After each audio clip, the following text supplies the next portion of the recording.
lifter. I need to get to like triple my weight to be like elite, which is never gonna happen. But it's goals.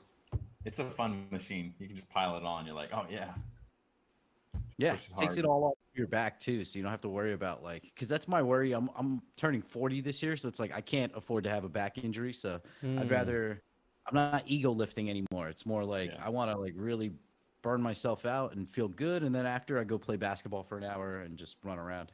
Yeah, for me, it's all about feeling good. You go there, you lift some weights, you know, get some energy out, and then you just, like you say, you're just dead after. It's a good feeling, though. Yeah, I'm actually like I bought some what's it called, dumbbells. I have a couple 20-pound dumbbells, but I bought some 10 and 5-pound dumbbells because I'm gonna start working on like a full body routine with my girlfriend. Like whenever she sleeps over at my house, we'll do a full body exercise because I'm doing like a push pull legs routine, which I enjoy.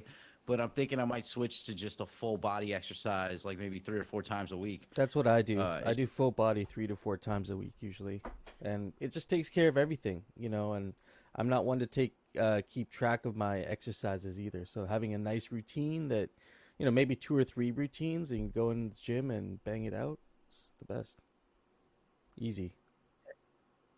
It's good. It's like it's always good to have goals, and I like having goals. Like it's progressive overload for weightlifting, so being able to like for calf raises, like the last time I went to the gym, I hit the all-time high of 400 pounds. I'm able to do that like 8 reps. So I put on an extra 2.5 pounds. So now I'm at 402 pounds, and like it's not a lot of weight, but it's progressive overload. So it's like hell yeah, like slowly but surely trying to bulk up.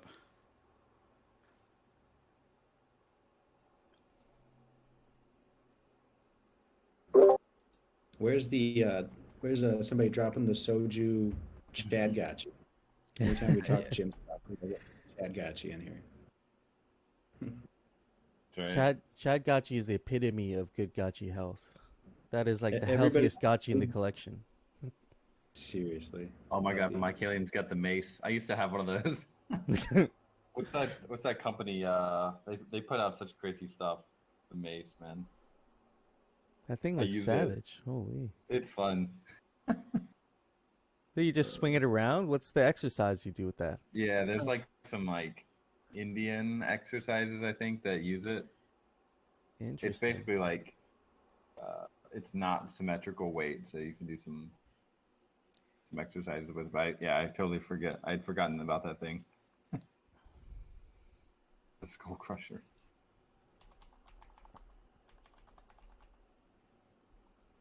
I don't know about the rest of you, but like on my Twitter feed, the for you feed, there's this they keep bringing up this ad where it's like this like kind of large guy standing there. A dog walks up to him, like sniffs him, and then just immediately launches into attack, starts biting him. And it's like this like I don't know what they're called. I think they used to be called blackjacks, like those sticks that you can like extend out like metal sticks and beat the crap out of things with it. Kind of reminds me of this mace, but it's like for some reason it keeps popping up in my in my Twitter feed. This like violent ad for like, hey, get this stick that can basically beat the crap out of anything and is indestructible. Yeah, Billy Club. There you go. It kind of reminds me of this mace. Yeah, that did look a bit like could double as a weapon. I don't know. Never had one. Something for the back of the trunk. Yeah, Face is this Chad Gotchi based on Lost Local or No Future? That's pretty good. it's probably based on Lost Local. He's pretty. That man is pretty fit.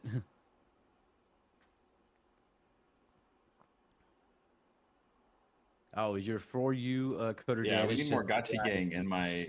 It's like it's. I feel like it's just Ben, that ETH, and a bunch of AI, and occasionally some Gotchi gang. Definitely not enough Gotchi gang. Hmm. You got a lot of this Ben guy though. Super annoying. I don't even follow him. Just people I follow, I guess, retweeting him or something. he's moving. He's doing a third pre-sale, so it's Oh kind of god. Really? crazy. Oh, I want to say, shout out to Gachi Emperor. Gachi Emperor is kind of left Gachi Gang, but he keeps an eye on us. He now goes by Tom on Twitter. He has like a mutant ape. he has been able to get me on stage into huge like Twitter spaces where now like pretty much every day I can get on stage with like Borovic, like the big influencers, and they'll have like 500 to like 1,500 people on stage. And I haven't been able to talk about Aavegotchi because they'll kick me off very quickly for shilling. But they're letting me on the spaces. So I've been able to crack jokes and just kind of talk about like whatever's happening in the space easily. But it's because of Gotchi Emperor. He's like, kind of giving me that plug. So shout out to him. He's not around as much anymore, but he definitely, keeps us in mind all the time. Nice. Yeah, it's always a pleasure to I heard he had a kind of a tough time. Yeah. Really unfortunate. Yeah, I think Glad to see he's bouncing back. Yeah, he's become like a crypto Twitter degen. He's like in the Twitter spaces every day, but they know him and respect, bring him up on stage all the time. So it's like he's figured out something for himself, and it seems to work. He used to be up on stage here all the time. He definitely got his radio voice chops. He's got the voice. Maybe even prior to Yeah. here. He definitely, yeah. He's like the Darth Vader voice of Gotchi Gang back then. What was it? It was Very the 9 distinct adept voice. script where we're looking for the Gotchi. Where's he Gang. at? Get him.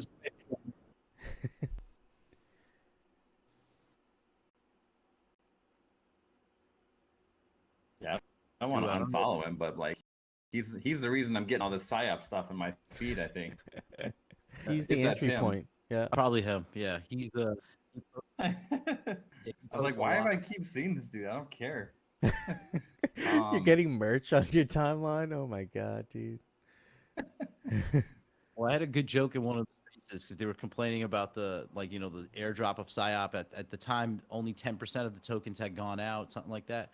So I was like, if he ever drops merch, you're only going to receive 10% of the hat. So it was like it was a good joke at the time, and now they're really talking about PSYOP like merch, which is crazy.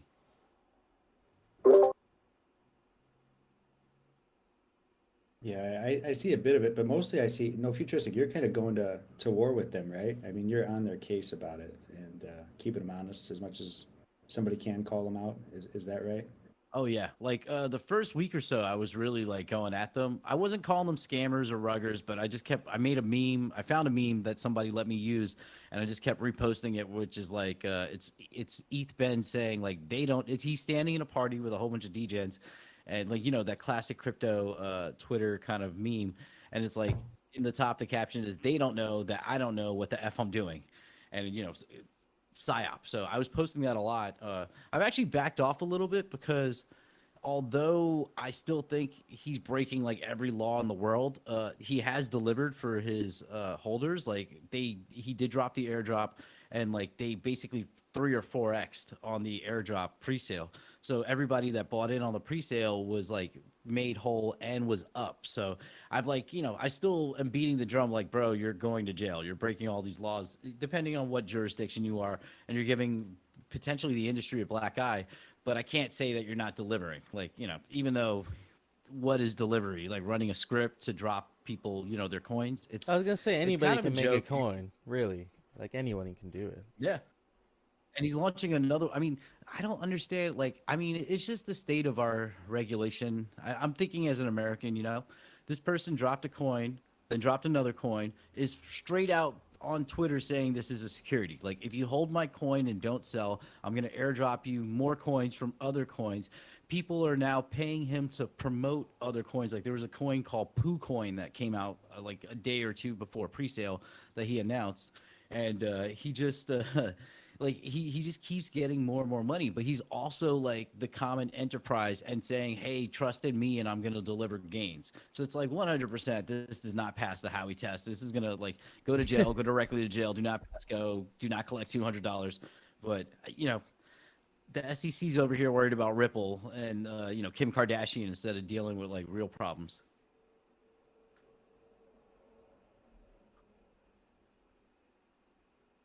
Oh, we should talk about the auto battler to kind of take a Yeah, pivot. this is what I want to see in my feed on Twitter, not PSYOP.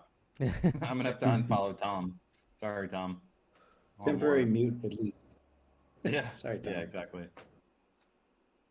Yeah. This is Look this up by here. Smokescreen.lens. And yeah, this auto battler looking pretty dope. This is, I believe, the concept of immaterial mark, and he's going to be applying for some funds from the DAO to make this auto battler. Looking pretty neat so far. Yeah, I like the concept. I'm not the biggest fan of auto battlers, but I understand the reason that he's gone with the auto battler concept, which is like basically to introduce one level of fun above just rarity farming. So I think with that kind of context and framing, it makes sense. I've actually been playing Battler lately. I've been playing.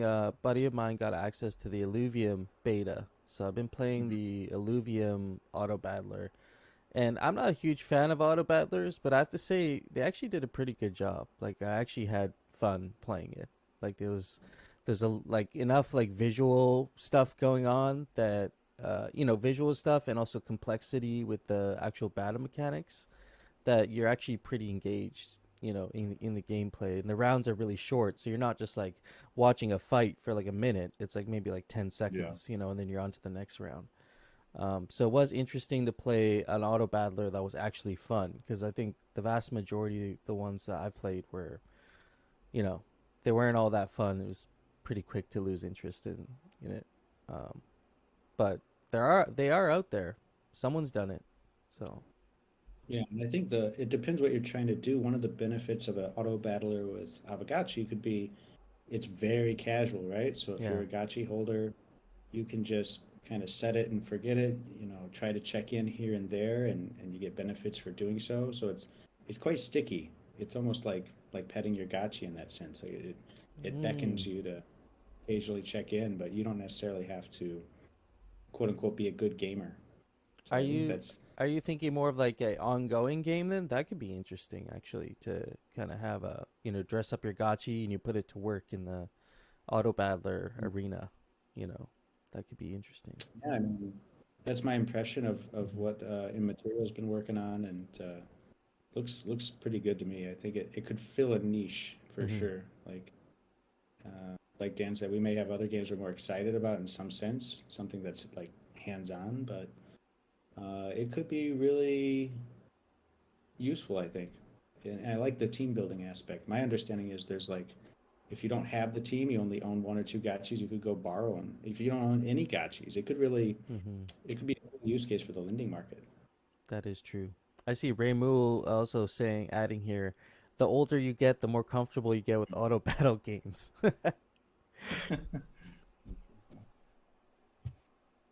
So you're saying all the Illuvium gamers are they're in their 50s and 60s.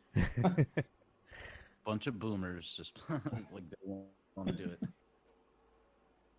Yeah, Illuvium's also got the open world stuff. Yeah.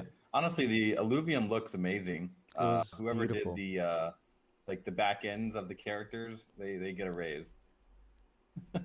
I was watching it on like Kagi Jan's stream. It looks great. I don't know if it's gonna, how fun it will be, but it looks. They've definitely spent a lot of time on graphics. Looks great. Yeah, they are on a mutable X, so they're on a kind of, you know, different chain than what most people are probably used to. Um, and they're very much like trying to gear it more towards Web 2, like trying to get those Web 2 gamers in. So that's why the graphics are beautiful. The gameplay, they've made it a certain way to kind of probably attract the League of Legends players into this. Yep. So I think might get some adoption here, which is good for everyone. So Yeah, it feels like a lot of people are moving in that direction. Like, I think on Polygon, there's a NFL Rivals. I forget the name of the studio that's like they license with the NFL to create like a blockchain mobile. I think it's a mobile NFL game, which is kind of cool. And it's like we're seeing more Web 2 kind of games come in. Like there's a company I was talking with as the partnership lead for Orium. I think it's eSkills Games, and they're coming out with these games that are like kind of like pool and golf, like sports games that we all know. We've played them on mobile or on, older video gaming systems, but they're starting to come to the blockchain, but they're kind of like hybrid in a sense. Like there's going to be some rewards, and if you're playing the pool game, you own the pool cue, which you can buy and trade and sell, but it's not fully like blockchain. Like it's not like what we're doing. It's just kind of like, like a bastardization of Web3, but in a good way, because it's going to make it easier for people to get on. So I think Gotchi Guardians is going to do that for us, because like I was in a Twitter space yesterday, we were talking about Web3 gaming and the state of it and everything. And really, I think Unity, like mobile gaming, is going to be that next step that we get all these people who otherwise wouldn't be interested to get their toe into the pool, and then they say, hey, wait, like I didn't realize I was playing a blockchain game, and now they can become interested in the assets, hopefully. So all these developments are positive for us, I think. Yeah, like the next 18 that's months are going to be go for it. critical. Yeah. Just saying, like everybody's racing towards the same goal, right? So there'll be people that execute and people that fall short. But I think we've got a really big advantage in that our IP and our community is so strong and battle tested over 2.5 years. And whether that's the lessons learned or just really the kind of like the idea that, if you go to like some of these others, they don't have a IP to get excited about to tie it all together. It's just this like generic platform, first person shooter, tower defense, fine. But with us, it's like, if you fall in love with the Gotchi, then everything else is going to be there for you. I think it's a really welcoming platform for anybody, Web 2 or otherwise. Trick them into getting some NFTs. Yeah. They onboard, they don't even realize they're on board. And the IP stuff matters. I was like in a Twitter space with there's a TV show being launched by Fox called Crapopolis. It's like a Simpsons type show, but they've tied it to an NFT. So there's like governance. I don't think there's a full DAO, but they have like snapshot votes. And the way it works is like you're voting on like small things in the television show. But like the guy from Fox is talking about how like they're not really doing this to make money. They just like it's a new audience and they want to play around with this new technology, and how it does bring people in and people get into it. So it's if you have the like good IP, that's like really the starting point. Like if you want to like develop and turn into games, the metaverse and all that, you need to start a strong IP, something that people want to look at that's attractive. And I think we have that here.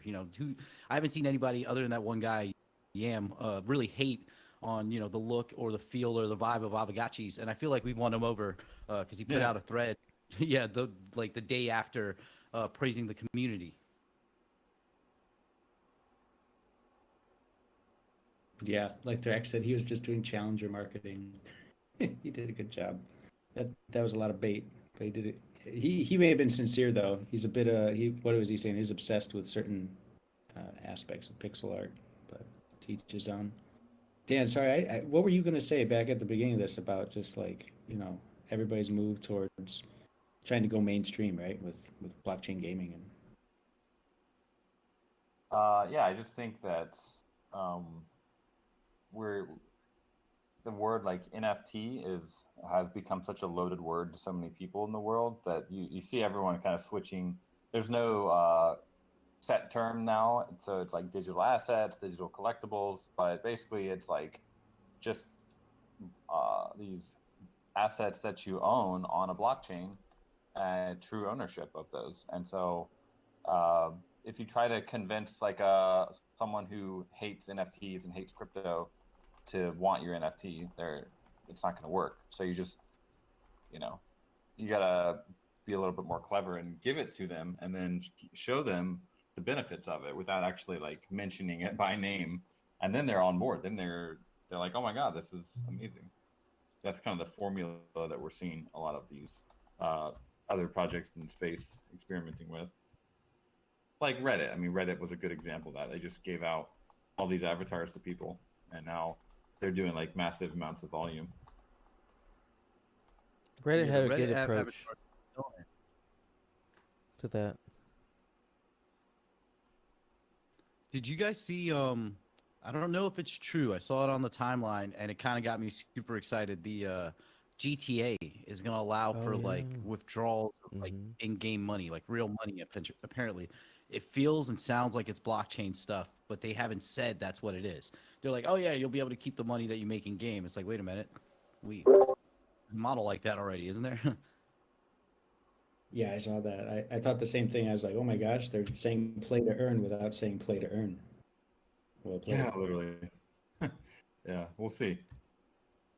That's just going to encourage so much bad behavior. When I played GTA like before, I wouldn't even do the missions. I would just put in all the cheat codes and just run around trying to get to 6 stars, like just being a menace. So if you can like I remember you could like go up to people and just rob them on the street, take their money. So all the bad behavior that's going to be incentivized if you're really earning, it's just going to be I can't wait to see the content of like gamers like like earning crypto or whatever, I guess, in-game asset they're going to give out to like just be bad actors. What do you mean by like bad actors? Like bad actors in the game or bad Oh, actors? in the game, yeah. I mean, the Yeah. whole game is you're a criminal, right? So like Yeah. you go and you can like pick up a person on the street, drive a little bit, kick them out of your car, then kill them, rob them, like stupid stuff like that. There's going to be able to like, I wonder if people will play the game as much versus just running around and creating chaos like all over I guess, their universe. They do have a ton of mini games now though. Like I do play GTA Online. There's like a ton of other games you can play within like GTA. There's like your main, like what you're saying, there's like your main storyline that you'll go through, but then also there's your online gameplay. That's when you can team up with your friends and have a crew, and then maybe go do a heist or something. Then you can make some money doing that. That's yeah, it could be interesting for sure. I just worry about the amount of time people are gonna end up spending. Like these games are already super addicting. You could easily spend your whole afternoon not realize it. And then the fact that you're earning, it's gonna be interesting. Like I know I heard a few years ago, gamers, I can't remember. I think it was Fortnite when Fortnite first released. There was a like a spike in deaths from people who were like dehydrated because they wouldn't get up to actually go like do their basic Man, human needs because they were so attached to the game. And yeah, we've lost a few people to that, so it's going to be Gotta get the interesting when the catheter incentives tube are that hooked up. high. The real metaverse jack in. It's the catheter tube. Get your nutrients. Well, on that note of dangerous enthusiasm, let me segue into Fake Fest. I got to get out of here and get outside here soon, so let me just take a couple of seconds. So we've basically got the itinerary laid out here. This is set for next Saturday, June 3rd, directly following the Aavegotchi community call that we're on right now. And so we're about 7 days away. And so we've got a rough, I'm posting this in chat right now, we got a rough list of our itinerary, link to the Twitter post that has details, as well as the form that people are filling out if you have any interest in participating in anything more than an attendee role. So if you want to present, if you want to speak, if you want to let me know that you've got art that you'd like to drop, if you've got surplus inventory of pre-existing fakes that you want to re-promote and make aware, let us know. We're going to do a card swap at one point in time and make a whole bunch of market activity about existing inventory. And so I would recommend to many people to start thinking about Fake Fest, put it on your agenda. You still have time to whip a piece together and get it in the queue, and you'll be through the queue possibly before minting time at Fake Fest. And so that window is shrinking rapidly. So that's kind of the most pressing urgency, is if you want to get anything into the queue, you're on your last minute stretch for that. Otherwise, just be aware that it's happening next Saturday after the Hangout. We're going to do it in the GMI server. We'll just naturally transition from here over to there, kick off things in the Gotchiverse, hanging out, and kind of dive right in. But I think our itinerary is tight. I'm very excited about the execution. It's going to be a really good time.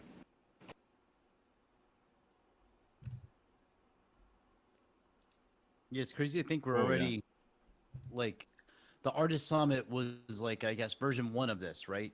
Fake Fest is like really its own thing, but we're already in the second year of these kind of events. Like eventually we're going to see a second Scholar Summit, I'm hoping, from Topum.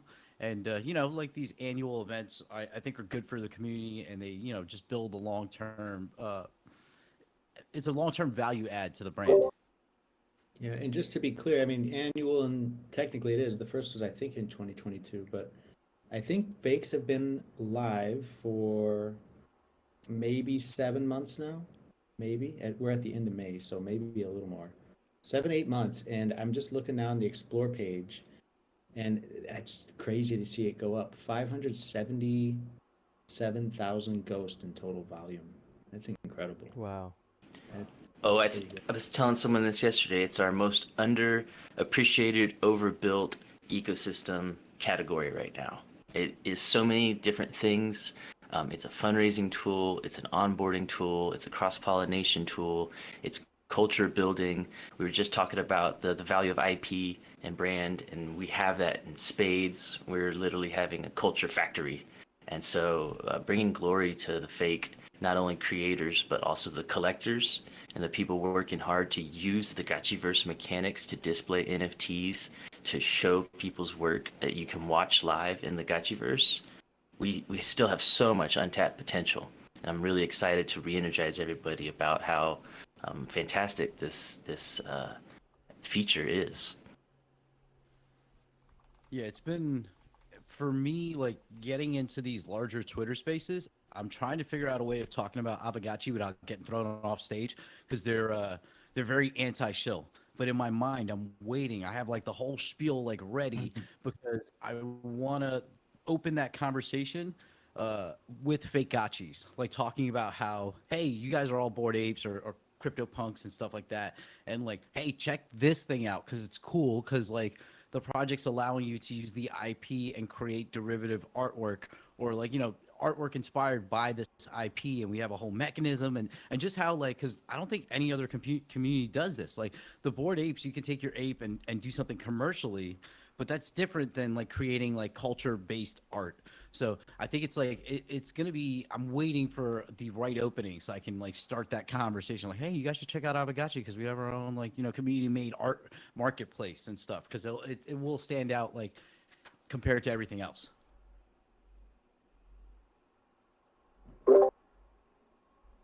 So true.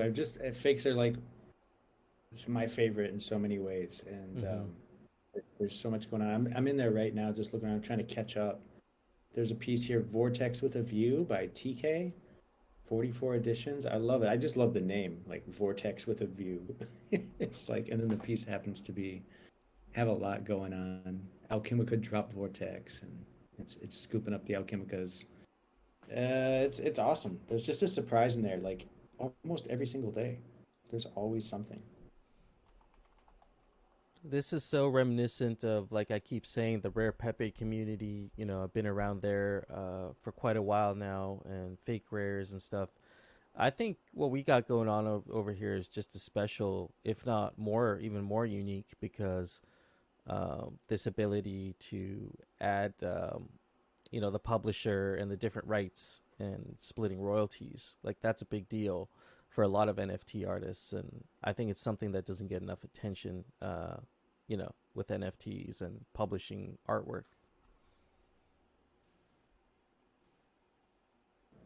Yeah, I was really curious before Fakes went live. Like I thought, if I had to guess, that we'd get a ton of cards, and it would kind of follow the fake rares, and that most cards are like a predominant style. And there really aren't that many though. Like we have, like, look here at the sidebar, we got Pixel Sensei sharing like that ticket stub. That one's so creative, and the isometric work there on the one just above it that just came out. I get the impression, I just retweeted that one actually. There's like a ton of first of all, it's a collaboration with a couple people here in the room. I think Hayes or That's Laddie Stomper. That is Stomper, Kravich, and Leonardo. and Leonardo. Oh my gosh.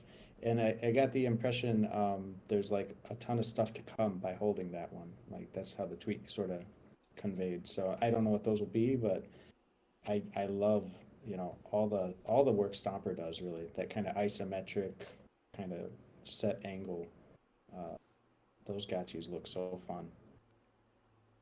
when I'm watching them starting to bleed over and collaborate with friends like Gotchi Bulls, and so like I'm watching such organic overlap happening amongst some of our best artists that they're really taking it. It's like when you watch musicians form supergroups and you put a couple of really talented people together, then really special things start happening. So I think our timing is good with Fake Fest, and it's time for a revitalization of the Gotchi Sans that we kicked off about 7 months ago, and remind people what we do here. Man, we drive the spear on culture. We've got it figured out. We know how to have a good time. We've got really dynamic talent. The minds in this room are really creative, and I really feel strong that the fake gotchis are allowing us as a community to exemplify our creativity. So big all call to friends. If you haven't made a fake gotchi yet, don't think it has to be a piece of static still art. It can be a lot of different things. You can make an audio-based fake gotchi. You can make a GIF. You can make a meme. You can make anything you want and mint it and see how the community receives it. So I would put the challenge out to friends that are considering it. Try to cross that line. Put something out there. Be brave. Put it out there, because I promise you, I've seen it time and time again. There's a community of us that are rabidly supportive, that are just happy to see friends take a shot. Well Yeah. said. Also, I have a question. Who here? Because I've gotten into BRC 20s and ordinals recently. I went and registered no future, no futuristic sats. I tried to register Aavegotchi sats, but it's already been taken. So I wonder who in this project is already. I don't know if it's Pixelcraft that did it or if it's just another member of Gotchi Gang, but somebody already has Aavegotchi sats for Bitcoin. So I just wonder who it is. Yeah, not Let's- me. Let's see if it's in the text channel. Yeah, Every time there's a platform, it's like we need somebody dedicated just to run out and swoop those Seriously. domains. Like, here goes another one. Yeah, I'm gonna Hey, real inscribe quick, some sats with some Gotchi soon. I got the Futuristic. Are you gonna be covering the Fake Fest, or where's the best place like for a live stream of it? I'm Where's the guessing GMI is gonna probably live stream it. I want to live stream it, but I have a kickball teammate who's like a Web 2 tech guy who invited me on the 3rd to go and like network/speak at an event where it's gonna be all these like people in Nashville that are like Web 2 cloud technology people, and he's like, "Yo, come and talk about DAOs and blockchain and Web 3 because these people will love it and they don't have any exposure to it." So it's supposed to happen on the 3rd. I'm gonna find out on Monday about it. And I might be going and just like, repping Orium and Gotchi Gang and just talking about, hey, look at the crazy shit I'm doing over here that we're doing over here. So I'm not 100% sure if I'm going to be there. I'm 100% sure that Hefe's probably going to stream it, though.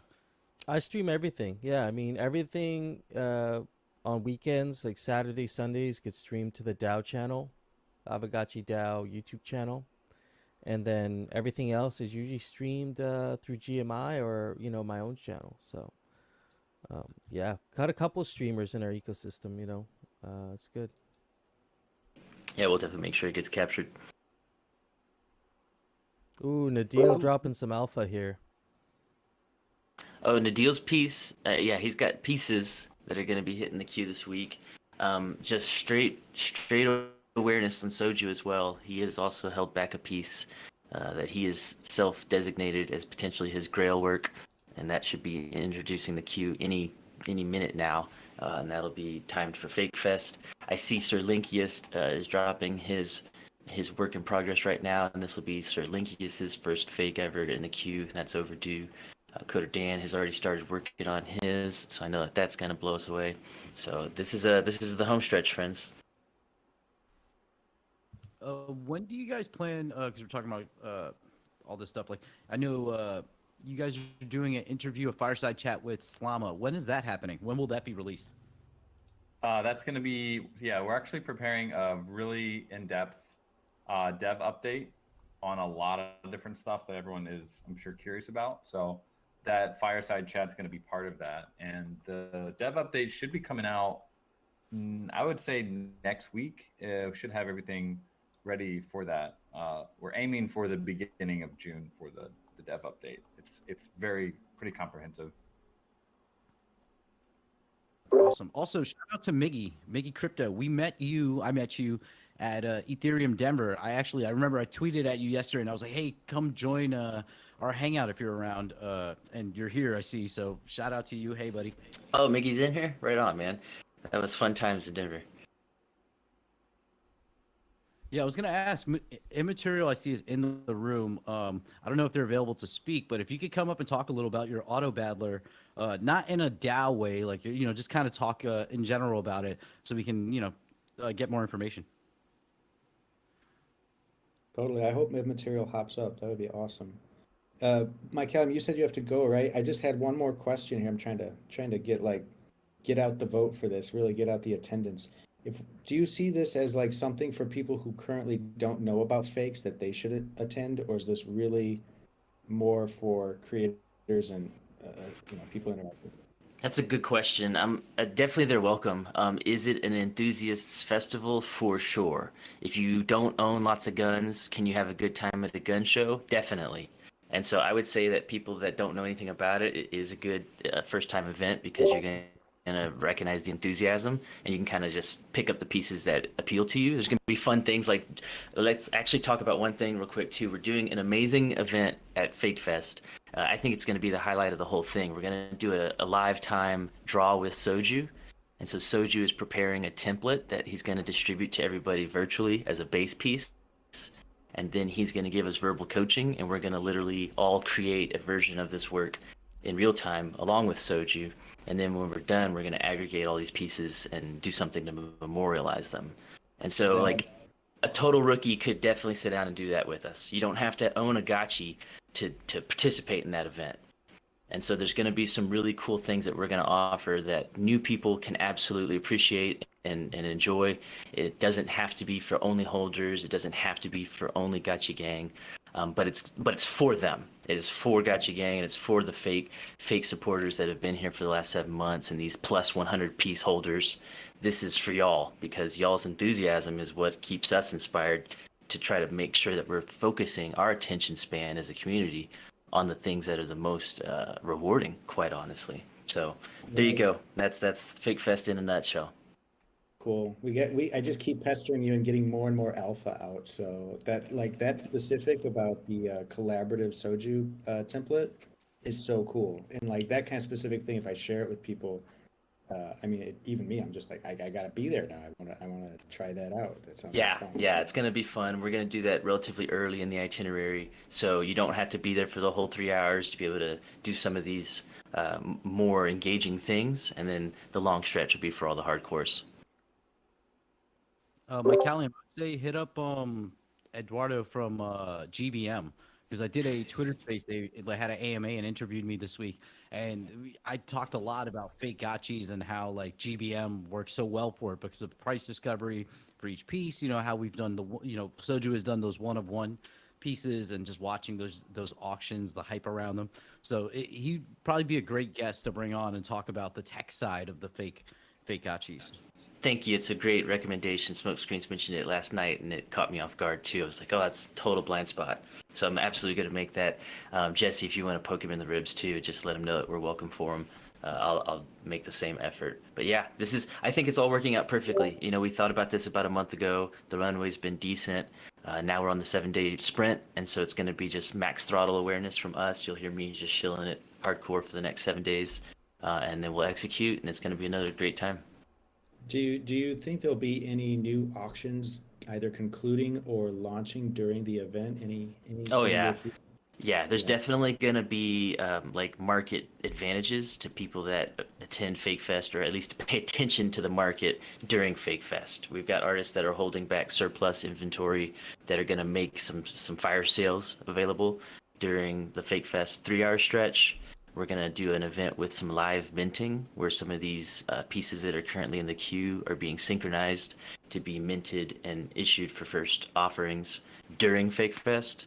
There's going to be artists that do bundle work. There's going to be direct card swaps, so you can just go through another person's wallet inventory and see if they've got something that you can try to do a direct exchange for.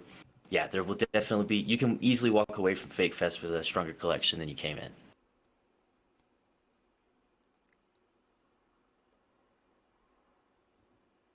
All right. With that, I'm gonna naturally exit and let y'all enjoy the rest of the hangout. You'll see lots of content from the GMI friends Twitter. I'll be posting stuff here in the server as well. And Thrax has been all over it. So I appreciate everyone's interest. I appreciate Pixelcrafts paying attention to this. Jesse, yeah. you need to get to work on a piece as well, man. We need something here from both of the pumpkin biscuit bandits. So we need y'all to make it happen, and I'm looking forward to it because this is only as good as it's going to be because we've got such a badass dynamic community. So looking forward to a good Fake Fest. Good point. I have some cards. Maybe I can do something during this. Who knows? Now I got to think of it. I'm on the spot, but this would be a great time to put some of those cards to use, right? Whether it's me or publishing on behalf of somebody. So cool, man. Keep us updated. Keep reminding everybody because this is something I don't think anybody wants to miss. And Yeah, we'll do some official Aavegotchi tweets about it next week. Let's blow it up, and some announcements too. Right on, friends. Once we have Appreciate like it. a final itinerary, just yeah. I saw you sent one over to Thrax. But if it's a little bit more final, we can post that in the Discord here. Perfect. Yeah, I think Hefe and I are going to crystallize it by maybe the end of day tomorrow, and then we'll be ready to actually be official throughout this whole week-long push.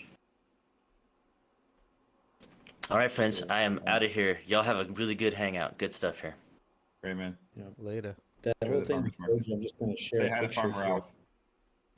Man, we got quite a few of them out here. Oh, I don't know if y'all heard. Actually, let's a little bit throw one up to the clouds here. The original farmer from the it's not much. It ain't much, but it's honest work. He recently passed away. He had a really honorable long life as an authentic agricultural leader. Was one of the proponents of no-till and just was the real deal and really earned his meme. And so another one laid to rest. So there you go, friends. Thank your local farmers. Have a good day. Damn. Yeah, did not know that. But yeah, put that one up. And He's from Illinois. Died in a vehicle crash. Oh man. Yeah. That guy's, Well, yeah, he's a legend. he really is. And that's cool. I don't know his backstory at all, so it's not like a random. He was really honest work. So that's the best kind of. I mean, wouldn't want it any other way. There he is. Looks like Illinois. I can confirm that. In the background. Spent a lot of time there. Another place I was. Yeah, fix the vibe, I guess. Right? Sorry. No. It's quite, yeah, live a life that's meme worthy, friends. Seriously, yeah. Well said. He and the guy. That guy's life is also super amazing. The noise. That guy. All the memes of that guy are very wholesome. Very good guy. The best memes are the wholesome memes. They have the longevity. Yeah, I keep trying to sell this. Like soju really inspired me with that thing that Mike Kellam just mentioned, and I don't think it's quite one-to-one with what people do in real life. But literally, I don't know, 8 hours ago, I had to run downtown and here in Singapore, and I went by this building that is, I guess, more iconic than I mean. I knew it was kind of iconic. It's really. Let me just drop a picture of it. It's a brutalist. There's a lot of brutalist architecture from like the 80s that still stands in Singapore, and it's almost like regarded as like heritage, right? Not really my cup of tea, but here you can see it. It's this building here, the Katong Shopping Center. It's pretty epic. Love it. Looks Kinda like it's Gotchi inspired. Yeah, it looks like it could be in the Gotchiverse. It's massive. It's like taxi driver was telling me this is where you'd go to like get your burned CDs and your pirated movies and stuff and all that. It's because it's a big port city, right? So I think it's an homage. It's not far from the sea, and it's like an homage to a ship. So pretty epic. And I go there today. I'm walking right across the street from it, and I see, I don't know, like first I see two people, like there's like no beggars or homeless or anything on the streets to see where you just don't see people sitting around on the sidewalk, and it's just you don't see it. And I see these people sitting there, obviously a little better dressed, but I'm like, what are they doing? They're like squatting on the grass and sitting on the sidewalk, and there's two of them and two more, and then one by himself, and then I get a little further and there's like 10 of them all together. By that point, I kind of guessed it. And they were all part of an art club, and they were all sketching, painting, whatever, this particular building. And they were all having a great afternoon just hanging out and having a dedicated day to draw or create this building. And yeah, it just got me thinking. I was like, that's a really cool activity. And then there was a fleeting thought of like, oh, it's kind of like Gotchi Gang in our fakes. Like we're all just hanging out, making cool, inspired art. So to hear Soju have this kind of template idea, I think is like really, really cool. Everybody kind of working on the same project together. But yeah, it also gave me a little bit more appreciation for this particular building. It's pretty intense. Yes, When you see I love it. You don't miss it. It's my style. The whole world looked like that. That would be great. Oh, I don't know. I need my gothic, sir. I need my gothic. Yeah.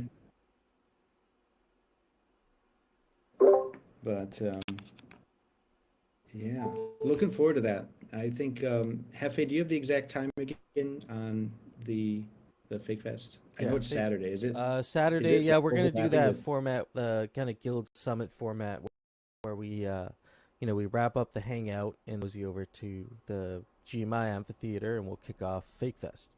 So I think it'll be around a 3-hour event. We'll try and get everything. Last time we went on, really, I think the first summit we ever threw, we went on for almost like 8 hours or something. It was crazy. Yeah, I remember that. It was crazy that we could keep I woke up and you guys were still going. yeah, we held the attention of 100 people for that long, which was insane. But yeah, we're not going to do that again. We're going to keep it short, make sure everyone has a good time, can walk away with a really good experience there. So 3 hours seems reasonable. I remember last time we didn't have GBM auction, right? Mm-hmm. So you guys were like manually handling the auction stuff behind the scenes. Yeah, we had a little team That behind the must have been like scenes. pretty stressful. It was. Yeah.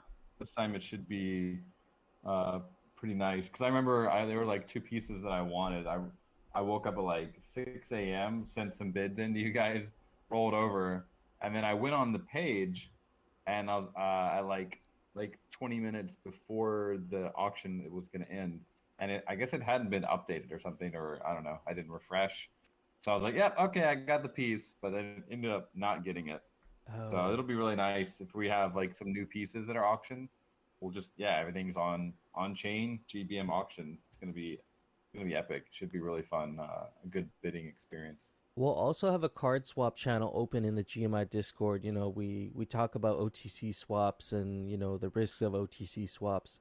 We want to use that event as an opportunity to mitigate some of that. So if you are looking for a specific card, or if you're looking to sell some of your cards, we'll have like a little card bazaar channel open where you can talk to other people and figure out some OTC card swaps there.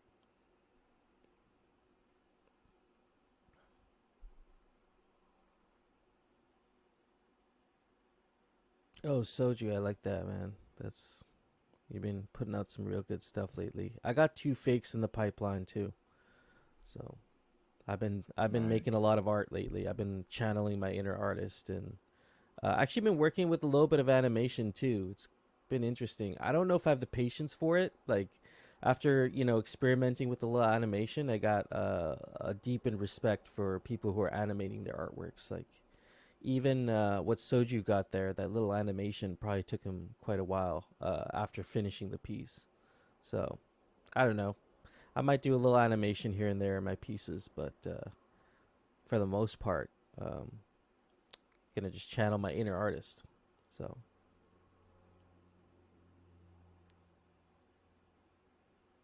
Did you guys see that there are like some AI updates now for Photoshop? So all these like complicated edits can be done like with I think Chat GPT prompts. you're talking about Adobe Firefly, right? I think that's what it's I don't called, know. Adobe Firefly. It could be that, yeah. I'm basing it based on 'Cause I've been seeing it on Twitter, like just ads show up, and it looks like it's Adobe Photoshop, but it's definitely Adobe. I don't know what the program is, but you see people Not like Firefly, it just says. Thrax. yeah. I'm not 100% sure, but it is it looks intense. I haven't opened Photoshop recently, but it's like slowly all of these things are being dropped in, and it's kind of cool. Like it's lowering the barrier to entry for everyone to get in and just kind of play around and do more advanced stuff in these programs. Do you know if they allow for Photoshop, animation? haven't Because seen that it. would be pretty dope, actually. I feel like they're gonna do animation soon. Like there are all these funny threads on Twitter. It's like, oh, AI video is gonna completely crush Hollywood eventually, and then you see the videos, and it's all like people with 12 fingers and monsters looking crazy. Like I don't AI's know, like man. There's been pizza. some pretty convincing stuff. You should check out like somebody like pretended to be Zelensky recently and actually was able to get through to European like one of the head I don't know. bankers of the European bank and get them to like spill the beans about CBDCs. So like it's already out there. It can be pretty realistic. It's just about the amount of effort someone wants to put into it, right? So like you should check out 11 Labs. Like I could create like a Drake voiceover and you wouldn't know the difference. So it's gotten really good over the last few months. Yeah, the music stuff has been intense. Like I saw with Pepe, there were a couple of AI created Pepe anthems in that first pump, and it's like that kind of like it comes back to fake gotchis, like adding culture in the sense of music and art, and just that cultural aspect to some of these financial things does throw like gasoline on the fire. Like people start getting a Drake AI Pepe anthem is gonna make people FOMO. It's crazy, and it's the Hmm. barrier to entry to go and be able to like, hey, like I'm gonna make an Eminem song. I just need to write the lyrics, or even have AI write the lyrics and then kind of do out the whole thing. It's insane that we're at this point already. Well, and what you're seeing there is this meme culture is progressing, right? These are just the next wave of memes. These are the new memes that are going to be made. We're moving on from like your 2D simple template, and now it's more like there's an audio visual element to the meme as well. It's interesting what's happening here, and there's more tools available to meme makers now than there was ever before. So they got the conversation phase saying they got the conversation going for these record labels to copyright the AI voice models. Yeah, I mean, Yeah, I don't know. That might be real tough now because like the Pandora's box is already open, right? If they didn't have that before, it's gonna be might be a little bit tough to reinforce that now, unless there's some like broader regulation on AI that includes that, which could probably come eventually. yeah. What I think, there's speculation that a lot of like big artists who have like younger artists, like I think Justin Bieber sold off his catalog.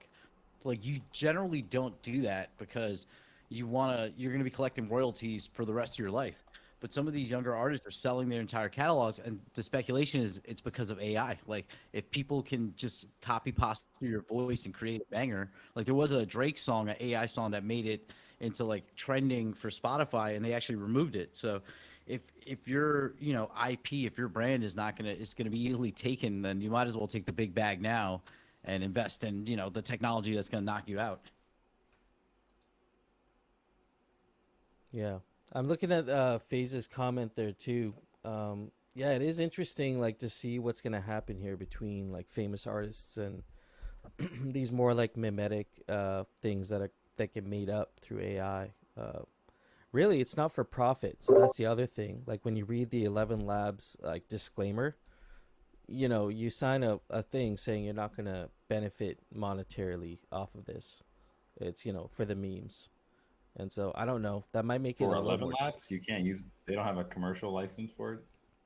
No, like I can't make like a AI Drake song and sell it. Like that's not gonna. I'm not gonna be legally Oh, right. protected from that.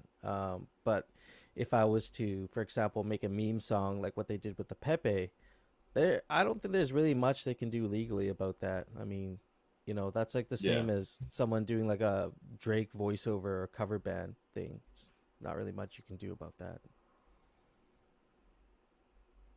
I gotta share this clip I made a couple like a week or two ago with from 11 Labs. It's let me find it here. It's got some funny voices. Yeah, I have a One sec. Justin Trudeau voiceover for 11 Labs. I've had fun with that in the last couple weeks. Nothing I've put out in public though. Oh, This 11 Labs. Arnold voice it's super fun. I love the tone of his voice. Hey, bitches, what? Can you play it over your mic? Do you want me to play it? I'll play it if you... Yeah, go for it. Okay. Hey, bitches, what's going on? This is your bro Arnold here, coming in live from the Gotchi verse. Hey, bitches, what's going on?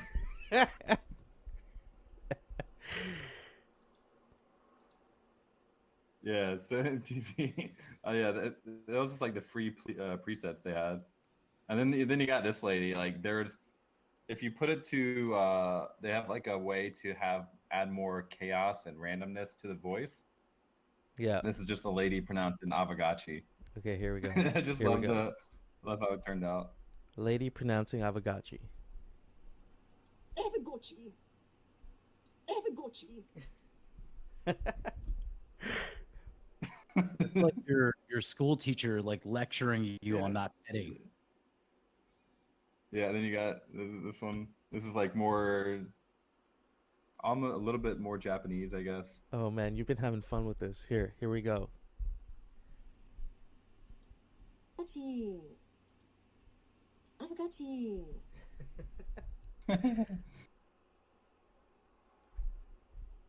It's really good for like if we want to make once we start making more kind of educational content. I mean, the fact that they can pronounce Aavegotchi and the Gotchi verse pretty much out of the gate without too much editing was really nice.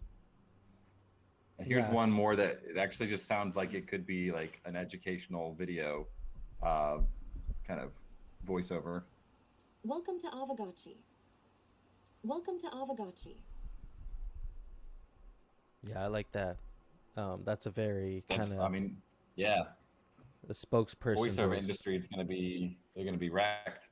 Correct. Let me ask you: when you put in the word Aavegotchi, did it take it straight up spelling, or did you have to spell it phonetically for it to pronounce it correctly? So for some of them, like Arnold, he had a tough time saying the Gotchi verse. So I think I typed it out like this, and he was able to get it. But before that, he was saying like Gotchi verse and like Gotchi verse. Yeah, Choi, it really sounds like the lady that did the Gotchi YouTube series. But yeah, there's 11 Labs, really fun to play with. I was definitely having that. This was like last weekend, I think, or the weekend before. Really, really good stuff. Miggy has a suggestion for you, Coder Dan. You could do a little beatboxing, lay the bass beat down with your beatboxing, and then you could do like a little rap song. Yeah, I might make. I could probably. I'm gonna check out this Kyber AI that Mitan just dropped here, and yeah, if I could like lay down some beatbox beats and then like it would make it into a song, that would be incredible. Because I don't have the time to like jump into Fruity Loops or whatever and actually like make these beats. But if I could just drop a basic beat and then it like transforms it, holy shit, that would be. I think And there's a then, tool I out could there rap for that. over it. I think it's called Boomy. Let me go check it out. Let me see if this is. I've like looked at hundreds of AI tools in the last like 2 months, like too many, but I almost know one for everything at this point. Yeah, check this out. This one's good. Boomy. It's an AI music creator. So like, you know, mixing beats and stuff, and it's actually like pretty good. Come on. Yeah, I don't need it to rap for me. I could rap, be a SoundCloud rapper in my other life, but it'd be cool if it could like take a beat from a clip that I just like beatbox and actually turn that into like a real studio production of a song. That would be nuts. I like that rapper Dan. Oh, we need a link now because you've already talked about the music with Jesse, and now there's like a hip hop career that we don't know what's happening here. Yeah, Jesse, we need to. We should. We could get around to maybe dropping an old track for the Fake Fest. Should do something. Give the people a taste of some pumpkin. Oh my god. Yeah, that would be one thing to bring to Fake Fest. Should we mint it as a fake? Yeah, Oh, we'll have to replace all of the references to pumpkins with Aavegotchi or something. We could. There's like an AI tool that could do that. Yeah, that'd be pretty sick. Yeah, I wonder if we could. Is there any AI tool that could take some of our productions and like?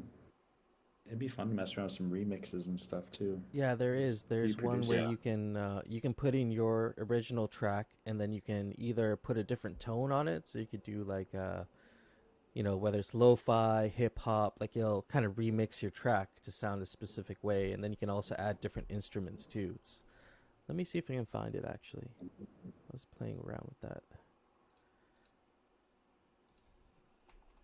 You guys know all these tools. Go out there and let's get some like sick Aavegotchi tracks made. I'm actually working on an Aavegotchi like little Drake rap video, but it doesn't sound very good right now. But if I can find the right, yeah, I think it's totally doable. Just gotta finish it up. Yeah, I know music, but I'm like I can't like get out of a creative hole to like make beats. I've been trying to make beats and I hate everything I've made. So it's like made it impossible to write anything. That's what I mean. Like, yeah, if you could uh, drop a few beatboxes and the AI is like, okay, yeah, I get what you're trying to do, and then it just like makes a whole track for you, and then you could just rap over it. Oh, that'd be the dream. Yeah, I would say like a lot of these AI tools, you should look into them because it might actually help you remove some of those, you know, those creative blockers. Like I've felt that with writing a lot of the time. And you mess around with the AI a little bit, it kind of helps you along, and then, you know, you actually hit that creativity again, and then you're back on it. You know what I mean? Um, Yeah, like I've been trying to listen to instrumentals, like just to like other people's music, because freestyling I can do all day. That doesn't bother me. But like just making beats that I want to write something to is like annoying. But this is one of them. Like there's this Benny the Butcher song that I love, and this is just the instrumental I dropped in, but it's just such a vibe. Oh man, FaZe, you need to make something like this. It just has this awesome like sample from I'm guessing something from the '60s or '70s, but it's just a vibe.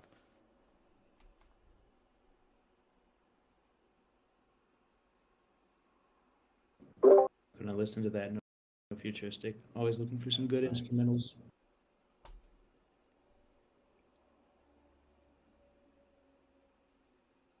Yeah, it's really chill.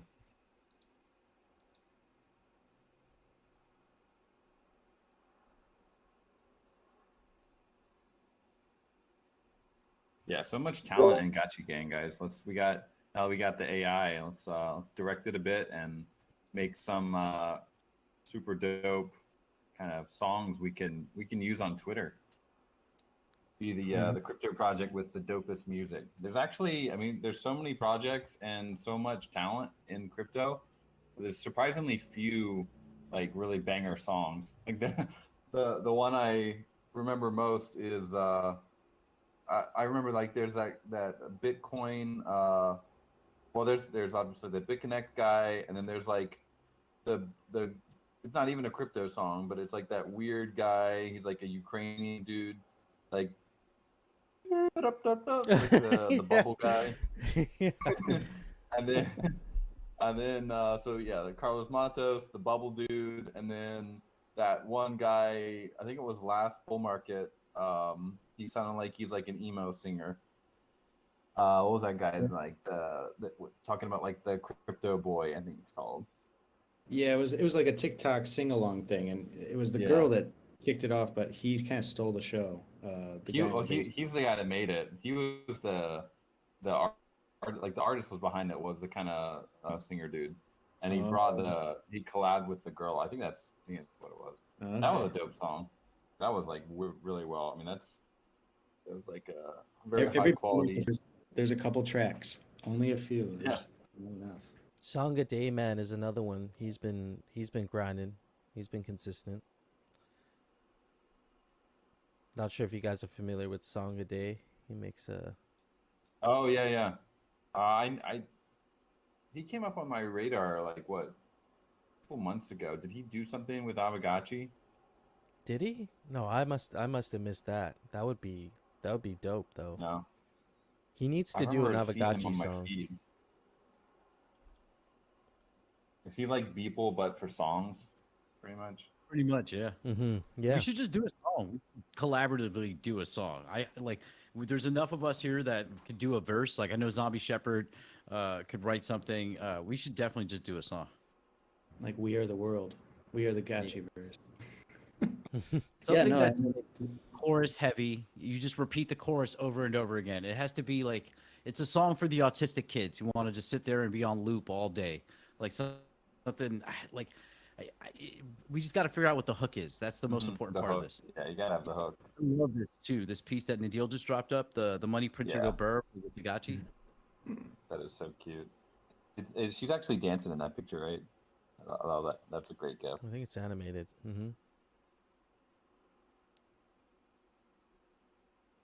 I think a lot of the best Gotchi music is happening on Lens. I feel like I'm missing out. Is there stuff going on over there I don't know about? Isn't FaZe like putting out beats and stuff? He does beats of the week, right? The collaborating with Stellar Hobbs on that.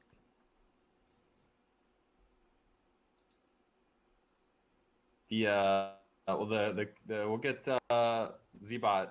The hook will be, I don't know if it's a full hook, but we'll get the Let's Fucking Gotchi in there somehow. Definitely. Yeah, sample that. That brings the Yeah, I'm gonna play this one. I feel like I hear Zbot's voice followed by like sirens.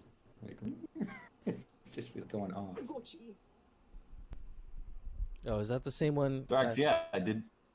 Yeah, this is the same one. Love it. Thrax, did you? So the Friendly Ghost was that's a fake, right? I think I have that one. I collected that fake. I don't know if you should put it on Lens or not. It's the video is a fake, and it's like a looped version of the track. But the full MP3, I'm having trouble figuring out like where to mint, what to do. So I'm just holding it. If anyone has suggestions for where I can mint an MP3.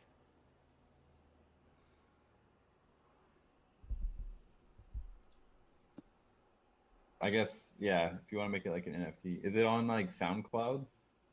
Spotify? You get it No, on nothing. Spotify? It's literally, it's just an MP3 on my computer right now.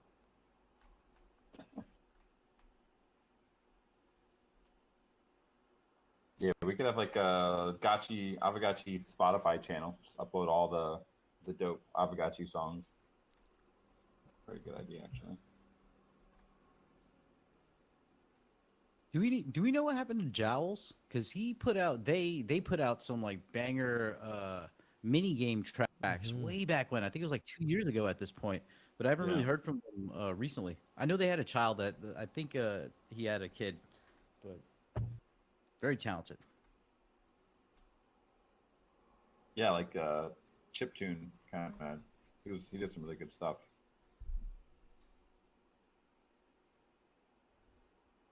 Yeah, I think that was the first official because that was he did a whole EP of chiptune songs, but Aavegotchi themed. So I don't know if it was specific for us, but I was like, I think that was the very first, other than Jared. I don't know if you guys remember this.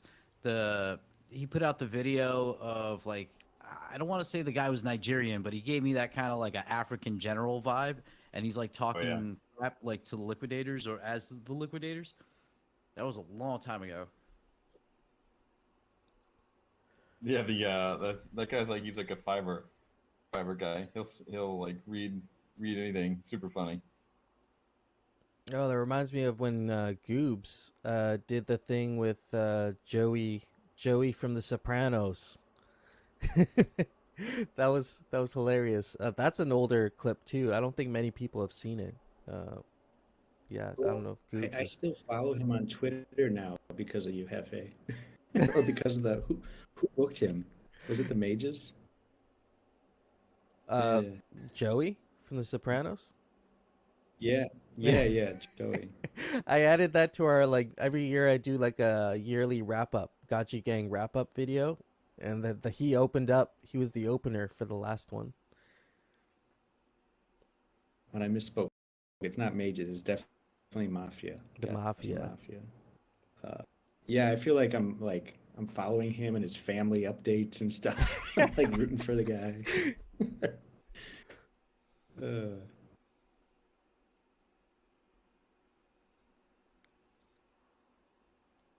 Coder Dan, should I play this? Sure. how many? All right. This one's a little bit different from the previous one. Okay, let's do it. Hey, bitches, what's going on? This is your bro Arnold here coming in live from the Gotchi verse. Hey, bitches, what? A little bit more aggressive, a little bit more jacked. He's like, he's a few beers in, Oh man, that's hilarious. or maybe not beers. I don't even know if that's beer. He's just It's not he's beer. jacked up. Oh, man. Have some fun with 11 Labs for Some sure. good laughs. Like Bigfoot's note. That matches perfectly. Eddie James. From the Gotchi verse.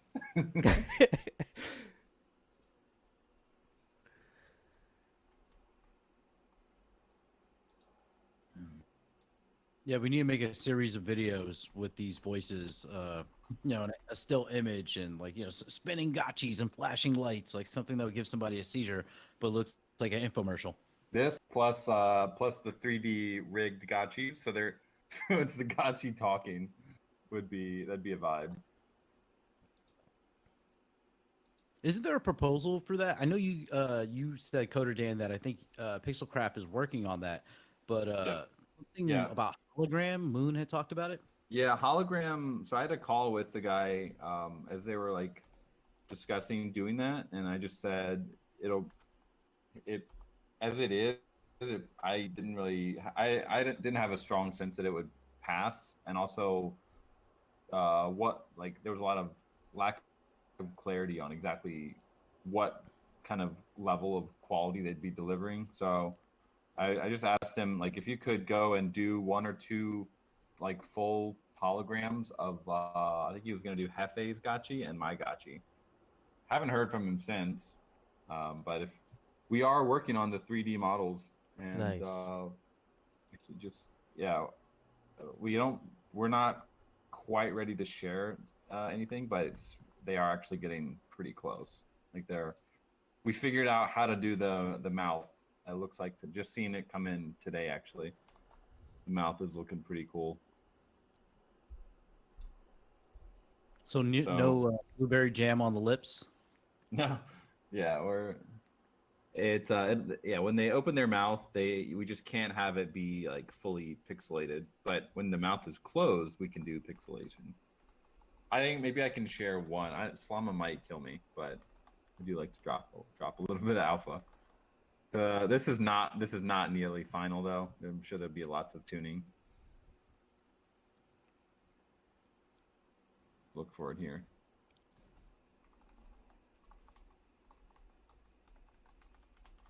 But yeah, they're gonna look so good when they're done in 3D. Got this little ghost here.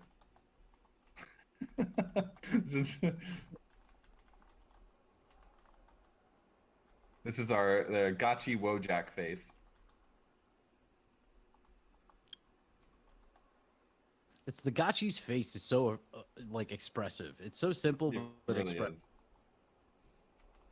is. Like just watching Aavegotchis move around in like a 3D environment and like interact with stuff, they don't even need to change their expression.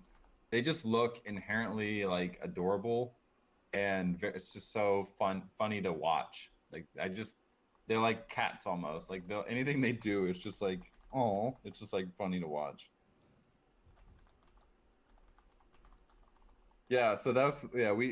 I think they are gonna have teeth. That's a decision we're currently making. What do you guys think? Should Aavegotchis have teeth? They should have sharp, spiky If they don't, teeth. I never considered it because all wearables is there. Well, we have a sushi wearable, so you need to chew sushi. Everything else is like a liquid or a weapon, like of some sort. So, beer helmet, you don't need teeth. Martini, no teeth. Milkshake, no teeth. Water jug, no teeth. Sushi, you need teeth. So I feel like it makes sense, unless they're just swallowing the sushi whole, which is a little weird.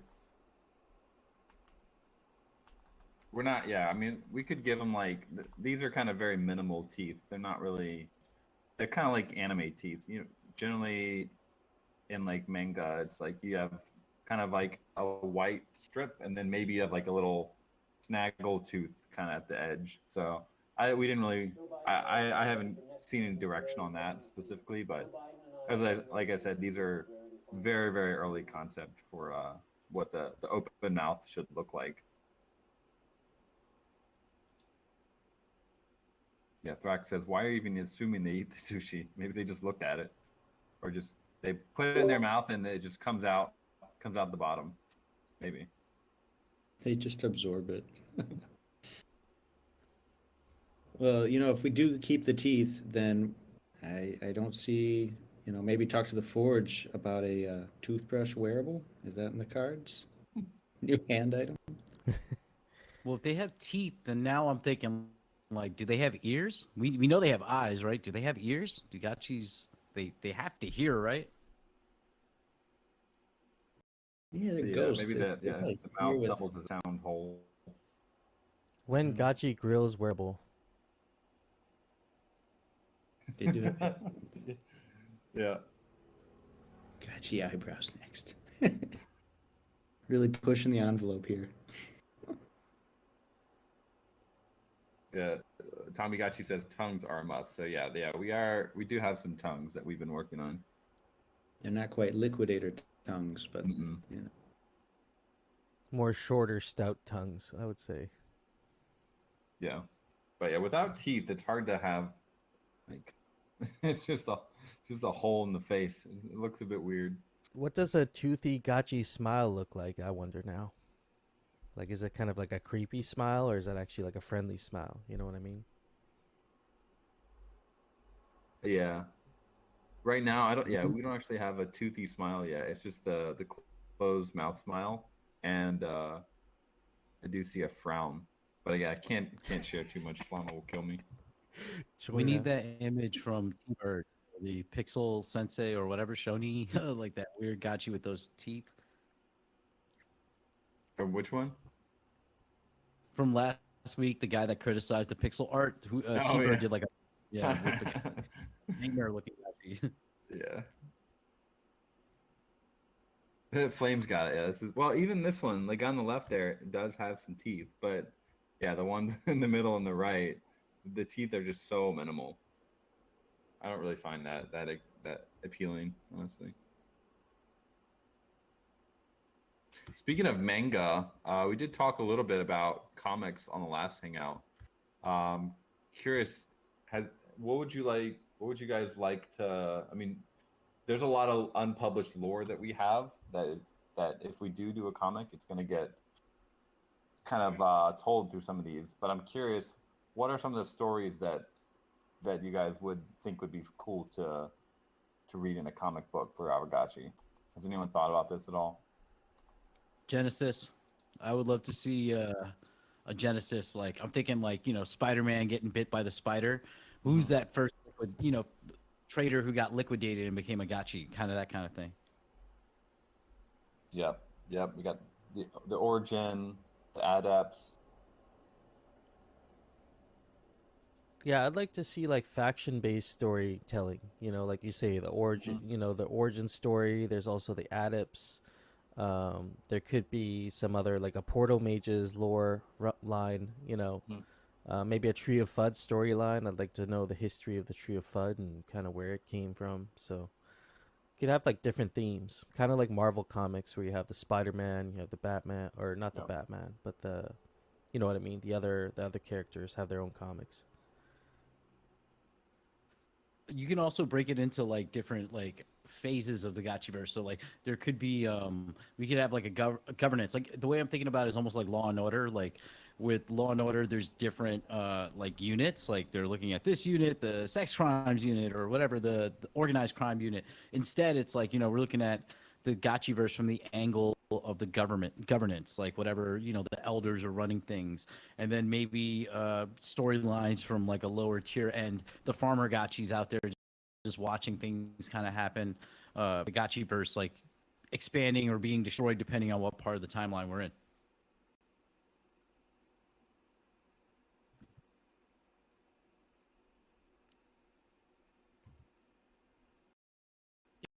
Yeah, I feel like we have one of the most, like, we have the deepest and widest kind of lore of any Web3 project that I've come across so far. That's new too. It's like it's not just like some rehash of something else.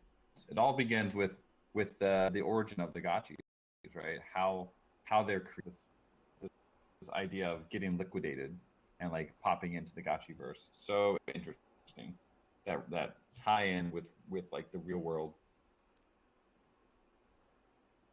Yeah, lore based. I would also love, like, this is just the like, if you're putting out these comic books in a regular series or seasons, where if you can, like, for certain comics maybe switch the artist so the style of the comic's completely different, like you said manga before, but maybe like you have a one-off comic where it's like you invite like a popular artist to come in and like kind of draw or in their style, so it's a little different. Totally.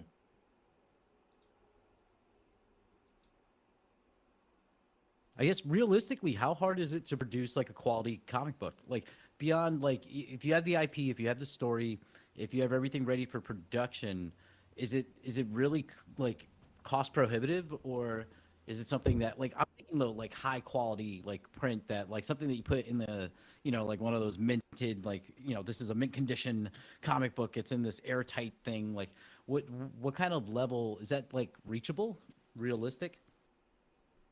I think so. It's really, I mean, you glossed over the easy part or the hard part there, the story, and actually making it something that can stand on its own as an awesome story. I think is one of the probably the hardest part. Like, and also the art, because you want to make sure that people buy comic books like for the plot and for the art. So you got to get both of those right in a way that's like top tier. If you actually want to be considered like a serious, manga or comic book project. Yeah, Flame says it right there. It's like you can make a bad writing and good writing. We don't want to be if we do a comic, we don't want to be like the cringe Web3 comics that I've seen a couple examples of. But we have some leads. I'll leave it there. But we do have some leads, actually. Yeah, that's awesome. I have a few, like I have Gutter Cat Gang comic books and Cool Cat comic books, and they're decent quality. I would say they're pretty good. The prints are nice, like the way everything's run. I just don't know, like I don't know enough about comic book prints. Like I'm just thinking, like, oh man, I just want whatever I can get my hands on.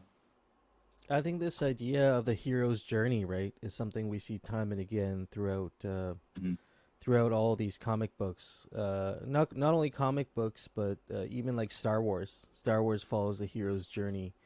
You have the main character, and his ordinary life. He's a farmer on Tatooine, this planet, and his life gets disrupted by this call for adventure. But he has to overcome a bunch of these different ordeals and defeat all these enemies during this like crazy quest. And then after the quest, they come home, they return home kind of like in a transformed state from all these experiences.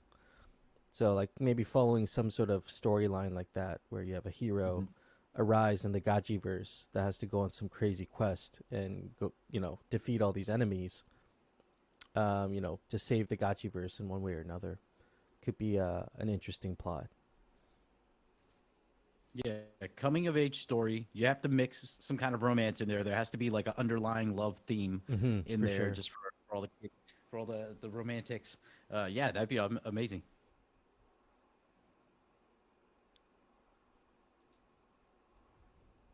Yeah, we have a lot of really good material to work with, honestly. Yeah, Mickey, I'll have Hefe hit you up after this. Yeah, for sure. That sounds interesting.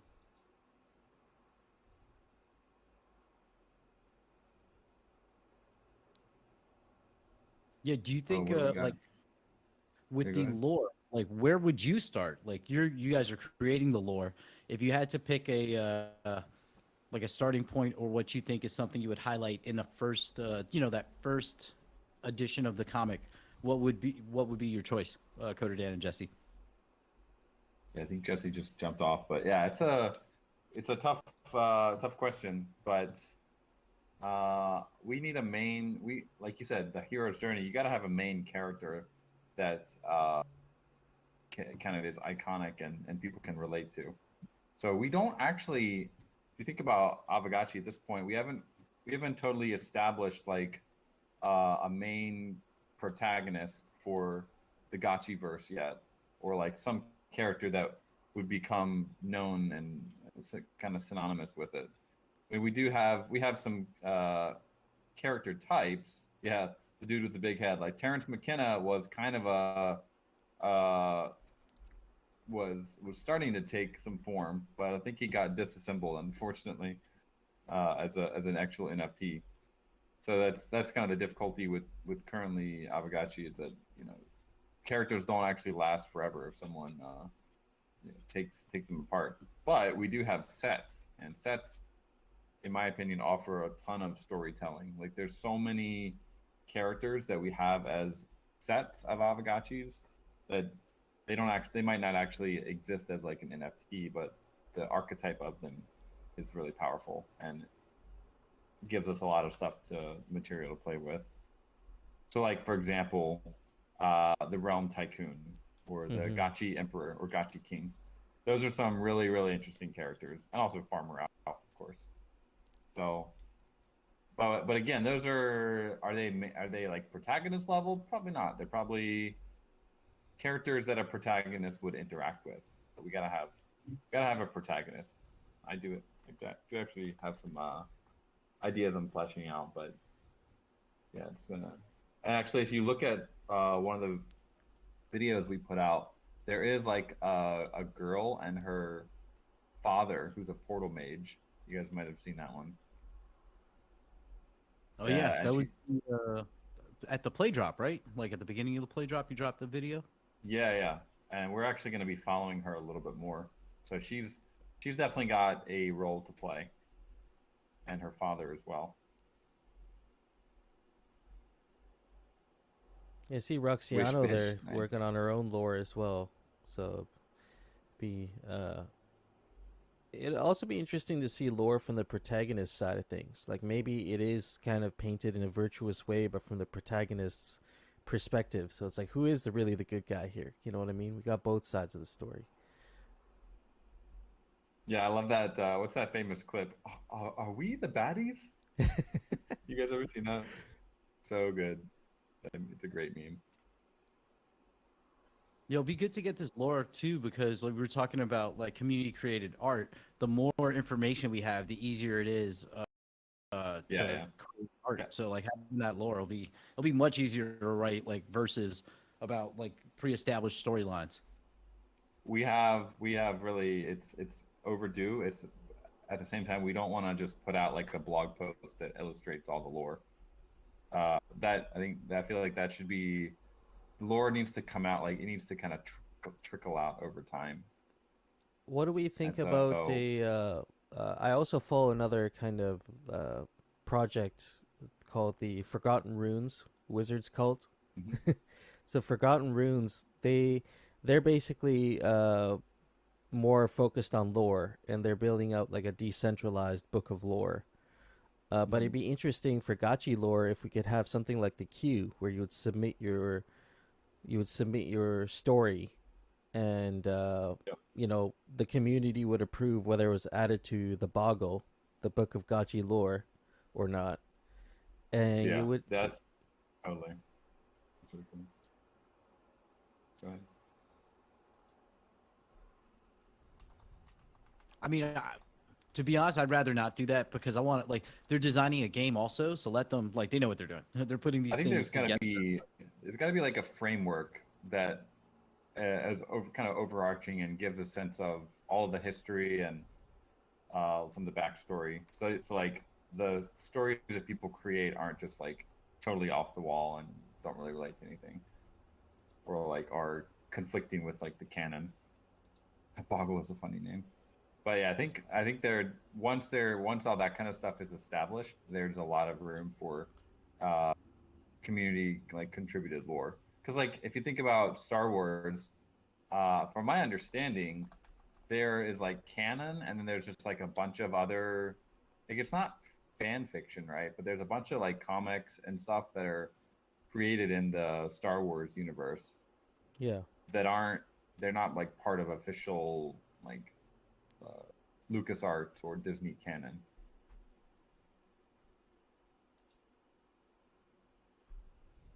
Yeah, my old roommate when I was in college used to have like a stack of Star Wars books that he kept in the bathroom to read, and it was all just like side storylines. Like Yeah. like there was a book entirely like that had all short stories about the cantina, like stuff that was happening there, and it's like if they nod to any of it, it's like a huge win. But it's just people are so like I mean it's like any other big culty kind of thing where people are like just extremely excited and they want to like abstract as much information as possible, like get all the like as much out of it in a fun way as they can. And like that not official canon, anyone can create. Can anyone like create a an official like comic based on the like the established canon? For Based on- Star Wars, no, Yeah. not now that Disney owns it, I don't know. Yeah. Right. Yeah, maybe before. Because if they review it, like if the Disney team, like LucasArts, reviews it, and they'd have to like give a judgment, right? If they don't review it, then it just anyone can write anything. Then it's basically fan fiction. So it's pretty. I have to do some more research, but it's something I've been thinking about for a while. Yeah, Disney will take your kidney if you try using their IP. But at the same time, there's a bunch of people like there's a lot of unofficial material published around it.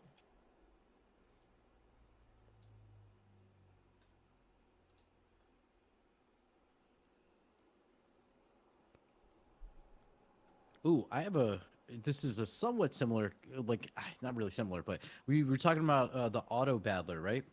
If and before we sign off, Hefe will likely give a little like breakdown of what's happening tomorrow during the DAO meeting. But with the auto battler, the DAO paid for it, like or commissioned this. Would we own it? Is that part of the conversation?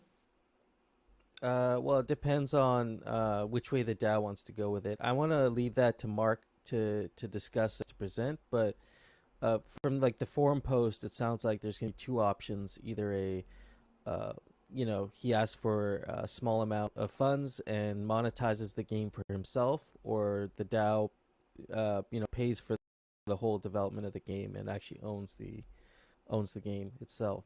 So.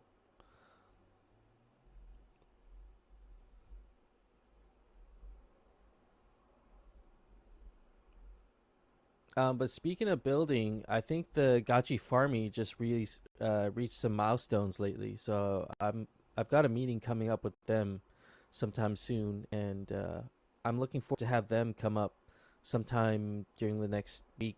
Maybe next Sunday, and talk about where we're at with the sandbox, because that's something I've really been looking forward to.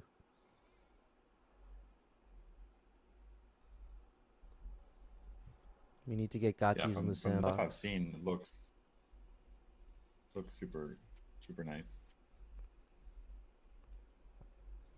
And you were talking about storytelling, Coder Dan. That could be a great place to actually kind of roll out some of the lore and maybe have some sort of like interactive quests that we could learn a little bit more about the storyline, and have a little bit of a deeper engagement with the lore that's coming out as well. Yeah, totally. We're definitely in contact with the Gachi Farmy guys. and they've actually recently made a lot of progress on that. So we're kind of reviewing it and seeing where it ties in, where it can tie in with like the unofficial kind of stuff that we haven't released yet. Yeah, absolutely.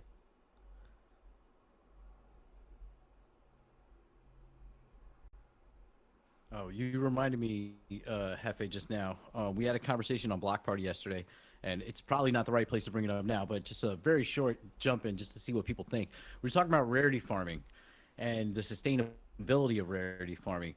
But I had floated out an idea, and I would love feedback on this because it might be a horrible idea. But uh, instead of doing 3 or 4 rarity farming seasons a year with like 1.5 million, and we run out of our treasury for rewards in 2 years, for us to do a year-long weekly rarity farming, and that instead of having 6 million or whatever it would be, limit that amount, but make it so that it's a weekly payout. So it could be a smaller amount that we can sustain for longer, because that would buy us more time for the eventual next bull run, where the value of ghosts goes up, hopefully, and then treasury has more leg to it, instead of like just huge dumps every 3 months, like a trickle out basically for your rarity farming for the year.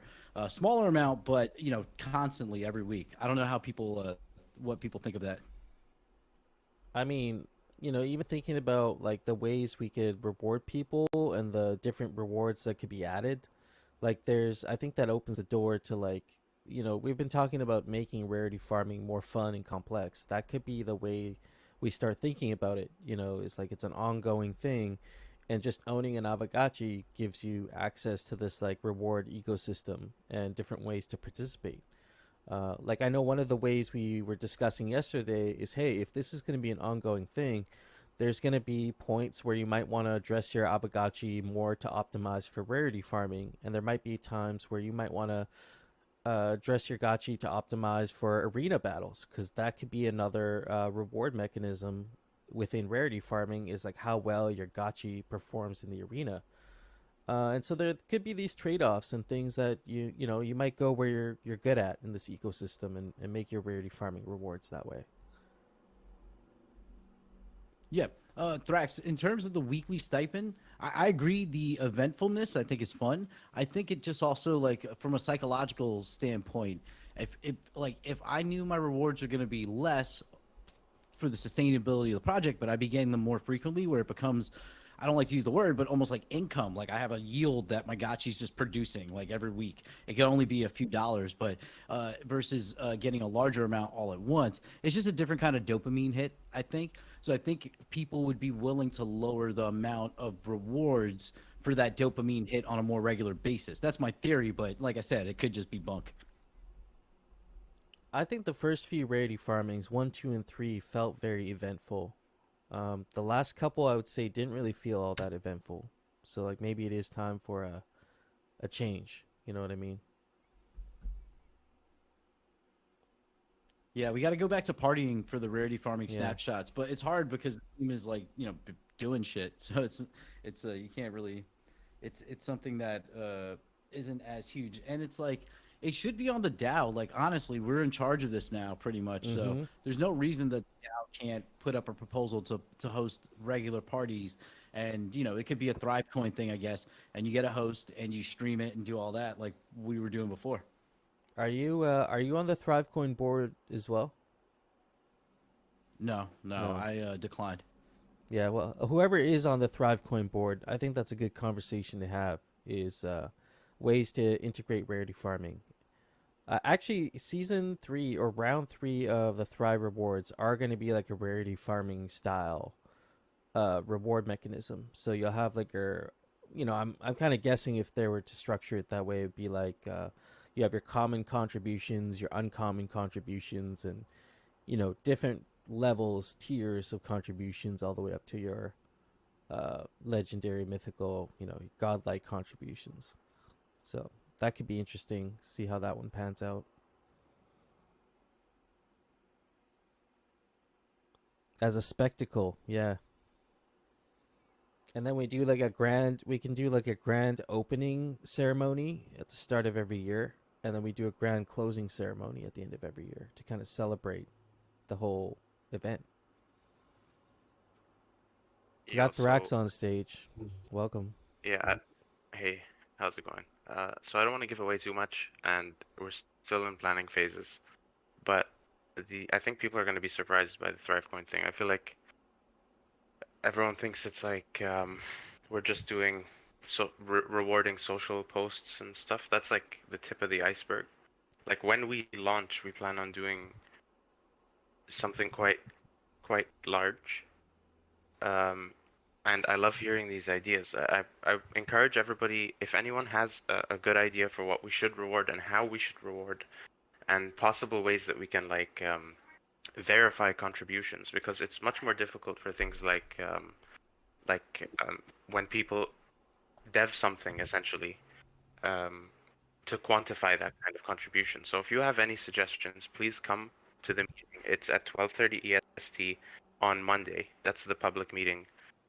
You'll hear a lot more about the program on those days, and you can, make your voices heard. Is Yeah, there a place absolutely. where people can write a message like async? Yes. Should they just use the old like ThriveCoin? We have this channel. So Written down. I believe that's the best place to go. Yeah. So if you have anything, we can start a new thread, but since we've got graphic on there already, we might as well just use the old one. Yeah, if if there is like a solicitation for ideas, I'm sure you guys have a ton of ideas already, but if you do want some community feedback on it, maybe just send a message in there, let people know. There's about 40, 50 people that have followed that channel, so it's quite active. Yeah, I mean, it's honestly, I'm very happy with the amount of participation that we've gotten so far, and I only expect it to go up with the way the program is set up. Like we're going to reward every bit of participation, from the fact that you're signing up for the program, that'll probably get you a reward, and everything else that you do. And the thing is, like when you connect to the program, like the ThriveCoin page basically. So right now it's an external page that people will be connecting to, but hopefully in the future it'll be like ThriveCoin or thank.aavegotchi.com. So it'll be like our own page, and you can connect to that. And as soon as you connect, it'll auto validate like previous things that you've done, previous contributions.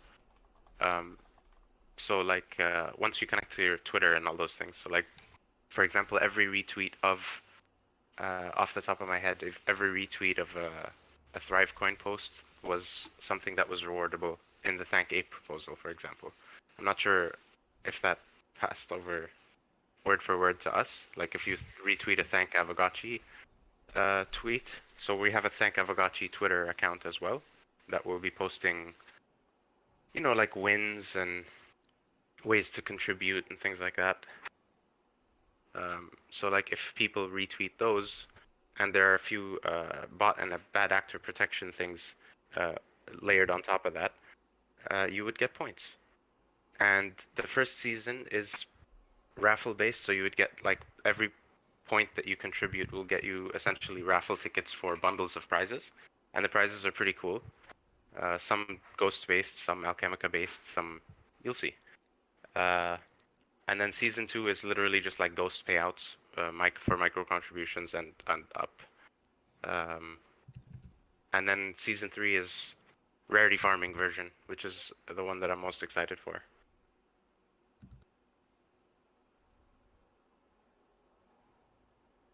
Yeah, the rarity farming idea was really interesting to me, and I'm really looking forward to like seeing how you guys, go about that. Yeah, I mean, I'm gonna need some help figuring out stuff. Obviously, how Mhm. in terms of like the scale, I don't know how that would work, but we've got some big brains on the board, and I'm sure I can lean on Pixelcraft support if we need it. And it's gonna be awesome, man. Like the top contributors are basically gonna make bank, I think, the way we plan on setting it up. Yeah, that's exciting. It's also a way of giving the community more opportunities, right? I mean, look at someone like myself. I go and do, I plan the DAO calls, I'll host it, um, kind of being that person point of contact for a lot of the DAO partnerships and stuff. I think there are many capable, and I've said it before, there are many capable people in this DAO that just need the opportunity to do these things and are more than capable of doing it.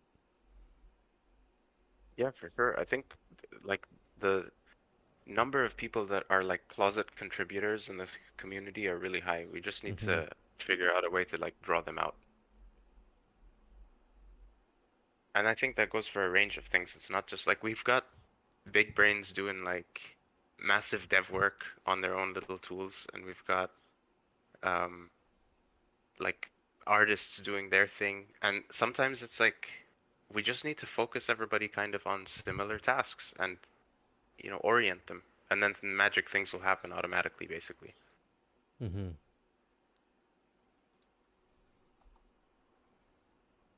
Yeah, I agree. Like Gotchi theme song MP3 for Fake Fest.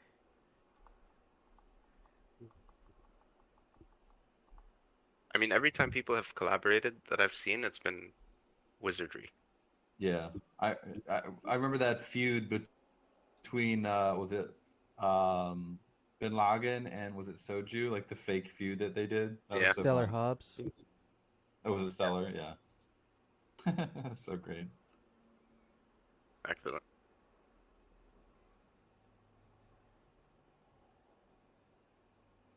Yeah, I agree. The collabs have so far have been really cool. Feud. And yeah, I'm personally pretty excited about this Thrive coin. I think the fact that there's like different tracks should attract quite a different like variety of contributors. Fake performance. Yeah, we're trying to keep the like contribution paths basically as diverse as possible, because we don't want devs to feel like they're overlooked. We don't want artists to feel like they're overlooked. That was the idea behind the pillars thing. I think it was really a good move, I think.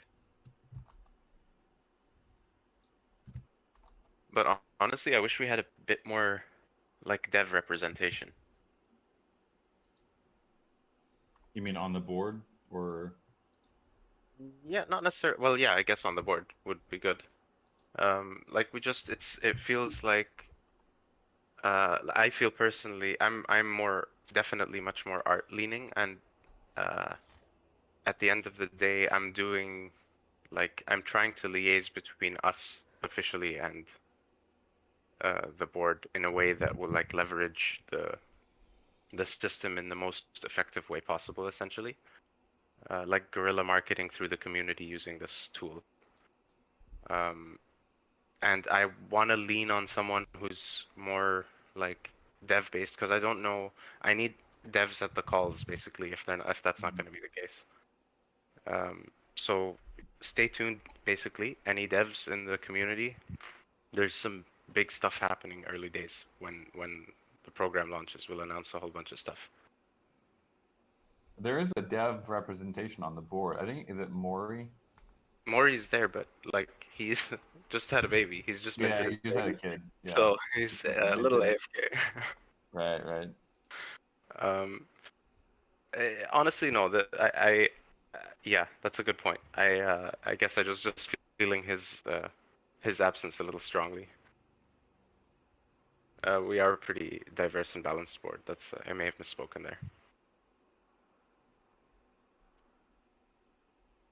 But definitely, devs, like stay tuned, because that does not change my statement there. There's some big news coming for you guys, and I want people Yes. to be paying attention. Mm-hmm.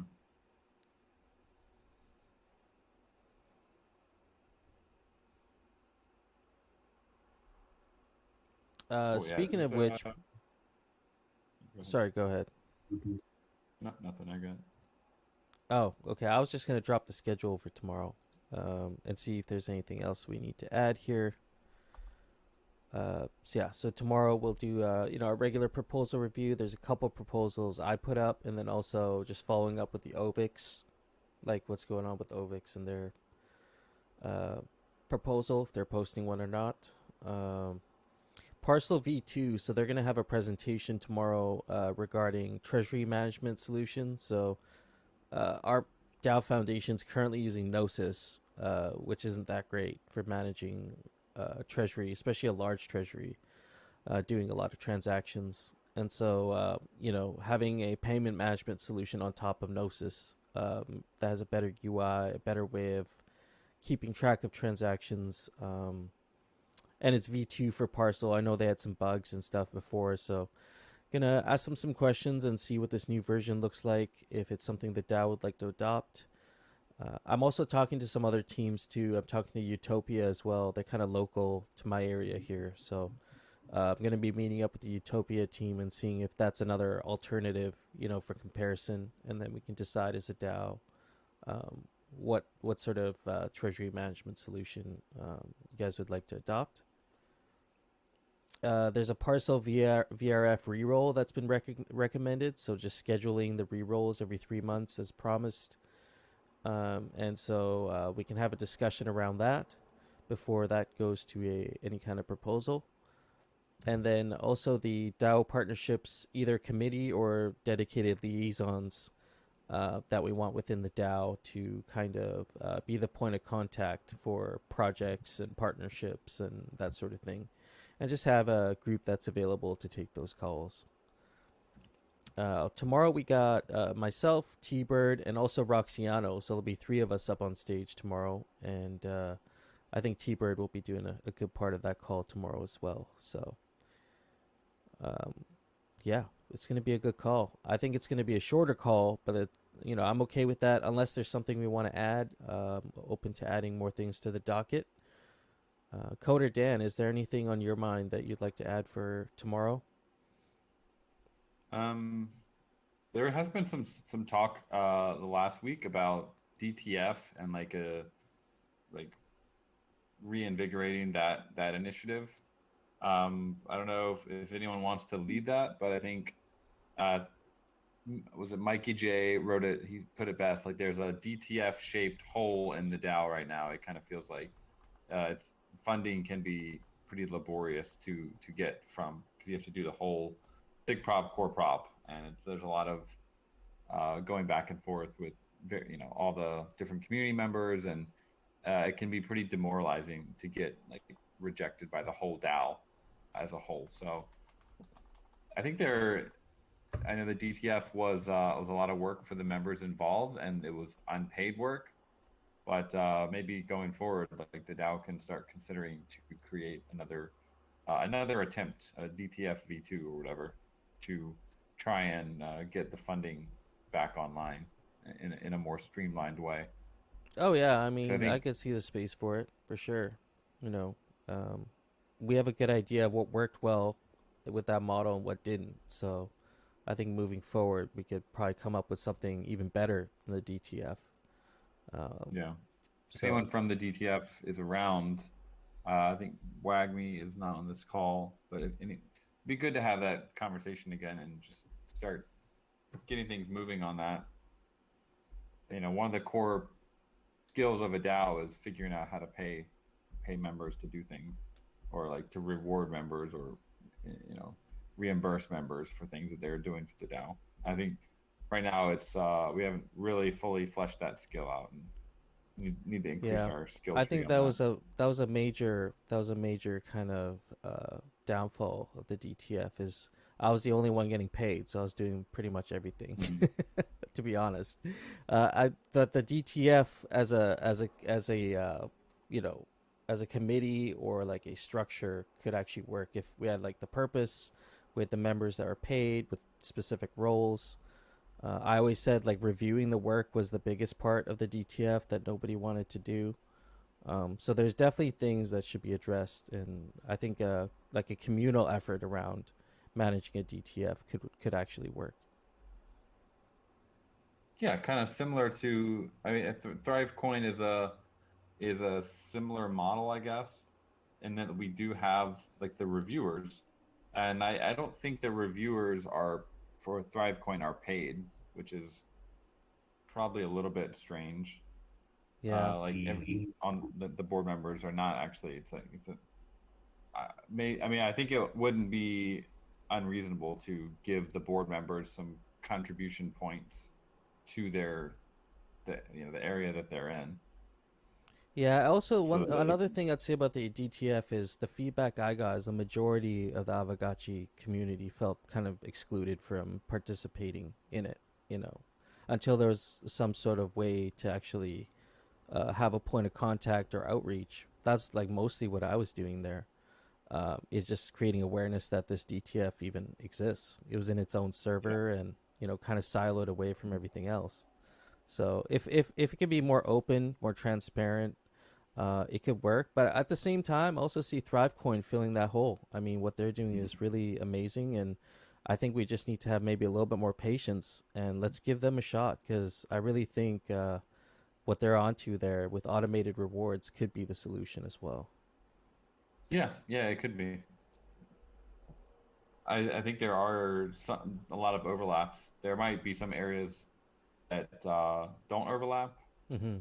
like kind of funding requests that actually they might require upfront capital to do something that someone doesn't have, but they have a really great idea. So that would be one area, like where if it's like say 1,000 ghosts for something, and the person just doesn't have that capital. Yeah, I mean, a great could- example of something the DTF did really well, I think, was one of the Gotchi Farmy. So the Gotchi Farmy came to us and was like, you know, we want to build this sandbox experience, and they told me the cost, and I was like, well, this is gonna be a big proposal for the DAO. And so what we decided on is maybe doing a much smaller, scaled down experience, which is what we did. I took you through the whole trial, you know, the little demo. And the DTF funded that demo to kind of as like seed funding, because we believed it was going to be a really good idea, and you know, allowed the Gotchi Farmy to kind of prove themselves as a guild in being able to build an experience like that. So I would say that's a major that'd be a major benefit to the DTF, like something like the DTF that ThriveCoin might not do. Like I couldn't see ThriveCoin dispersing 16,000 ghosts to build out a seed funding kind of thing project that's going to have more potential later. Like there's a place for the DTF for sure.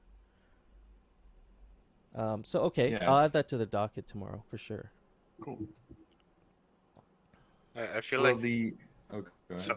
sorry, I just wanted to add to that. I feel like no matter what kind of system we end up with, I feel like ThriveCoin can slot in somewhere to incentivize a part of the process. You know what I mean? So like if the DTF needs, you know, like a job, basically like a salary, their contributions could be something. Essentially ThriveCoin could be used as a system to pay out things that we know we need as a separate thing to the ones that we want to do as like social guerrilla marketing and stuff like that. Like if we know people need to get paid for tasks and we know they're relatively automatable, we can use this as a system to do that. That's not difficult at all.